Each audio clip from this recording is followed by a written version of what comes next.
ಎತ್ತಿದ್ದಕ್ಕೆ ಸ್ವಾಮೀಜಿಯವರ ನಡೆ ಬಗ್ಗೆ ಕುಮಾರಸ್ವಾಮಿ ಆಕ್ಷೇಪ ವ್ಯಕ್ತಪಡಿಸಿದ್ದಾರೆ. ಹೌದಾ? ಪಾಪ ಕುಮಾರಣ್ಣಂಗೆ ಮಠ ಹೆಂಗಾಯ್ತು? ಸ್ವಾಮೀಜಿಯವರು ಹಿಂದೆ ಹೋದ್ರೆ ಚೀಫ್ ಮಿನಿಸ್ಟರ್ ಆಗ್ತಿಲ್ಲ ದೇವೇಗೌಡರು. ರಸ್ತೆಗಿಡಿದ್ರು ಸ್ವಾಮೀಜಿ ಅವತ್ತು. ಸದಾನಂದ ಗೌಡ್ರಿಗೆ ಏನಾಯ್ತು? ಅವ್ರಿಗೆ ತೊಂದರೆ ಆದಾಗ ಸ್ವಾಮೀಜಿ ಸುಮ್ಮನೆ ಕೂತಿದ್ರ?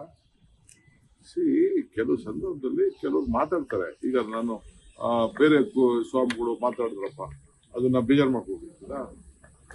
ಸ್ವಾಮೀಜಿಯವ್ರ ಬೆಂಬಲ ಕೇಳಲಿಲ್ಲ ಅಂತ ಹೇಳಿ ನಾನು ಕೇಳಿದ್ದೀನ? ನಾನು ಯಾವ ಸ್ವಾಮೀಜಿನ ಬೆಂಬಲ ಕೇಳಿಲ್ಲ. ನಾನು ಇಂಥ ಜಾತಿ ಹುಟ್ಟಿರ್ಬೋದು. ನಾನು ಎಲ್ಲಾ ಜಾತಿನೂ ನಾನು ಪ್ರೀತಿ ಮಾಡ್ತೀನಿ. ನಾನು ಈಗ ನಮ್ಮ ಬಾಳೆಹೊನ್ನೂರು ಸ್ವಾಮಿಗಳು ನನ್ನ ಪರವಾಗಿ ಮಾತಾಡಿದ್ರು. ರಂಭಾಪುರಿ ಅವರು, ಶ್ರೀಶೈಲ ಸ್ವಾಮಿಗಳು ಮಾತಾಡಿದ್ರು. ಇನ್ ಬೇಕಾದ ಸ್ವಾಮಿಗಳು ಮಾತಾಡಿದ್ರು. ನಾನು ಅವ್ರನ್ನ ಕೇಳಿದ್ನ? ಅವ್ರಿಗೆ ಏನೋ ನನ್ನ ಬಗ್ಗೆ ಒಂದು ವಿಶ್ವಾಸ ಅಷ್ಟೇ, ಪ್ರೀತಿ, ಗೌರವ. ಅದು ತಪ್ಪು ಅಂತ ಹೇಳಕ್ಕಾಗ್ತದ?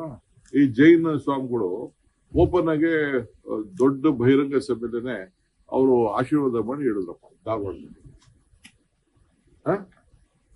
ಸೊ ಈಗ ಧರ್ಮಸ್ಥಳದಲ್ಲೂ ಕೂಡ ನಾನು ಹೋದ ಸಂದರ್ಭ ಅವರು ಒಂದಿನ ನನ್ನ ಹತ್ರ ಯಾವುದೋ ಒಂದು ಪ್ರೋಗ್ರಾಮ್ ಮಾತಾಡಿದ್ರು.